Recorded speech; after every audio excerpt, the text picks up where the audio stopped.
नमस्कार मित्रांनो. ठरलं तर मग ही मालिका आता अंतिम टप्प्यात येऊन पोहोचली आहे. मधुभाऊंची सुद्धा तब्येत आता बरी होऊ लागली आहे आणि डॉक्टरांनी त्यांना डिस्चार्ज दिला आहे. आश्रमात आल्यानंतर सायली आता मधुभाऊंना तिच्यासोबत घडलेल्या सगळ्या घटना सांगू लागते.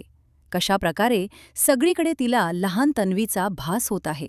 त्याचमुळे माझ्या भूतकाळाबद्दल माझा आणि तन्वीचा नक्की काय संबंध आहे याबद्दल ती मधुभाऊंना विचारू लागते.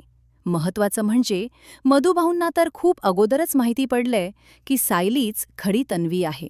पण मात्र त्यांना बोलता येत नसल्यामुळे हा सगळा काही गुंता होऊन बसलाय. पण शेवटी सायलीच म्हणते की मधुभाऊ, तुम्ही सांगा की मीच खरी तन्वी आहे का तुम्ही इशाऱ्याने सांगा. तर मधुभाऊसुद्धा इशाऱ्याने सायलीला खुंतात की हो, तूच खरी तन्वी आहेस. त्याचमुळे अखेर 20 वर्षानंतर सायलीला तिचे खरे आई-वडील मिळतात. पुढे आपल्याला पाहायला मिळेल की सायली आता आनंदाने रविराज आणि प्रतिमाला सांगते की मीच तुमची खरी मुलगी आहे. तर मित्रांनो, बरेच प्रेक्षक या सीनची वाट पाहत होते की ज्यात सायली सगळ्यांना सांगेल की मीच तुमची खरी तन्वी आहे.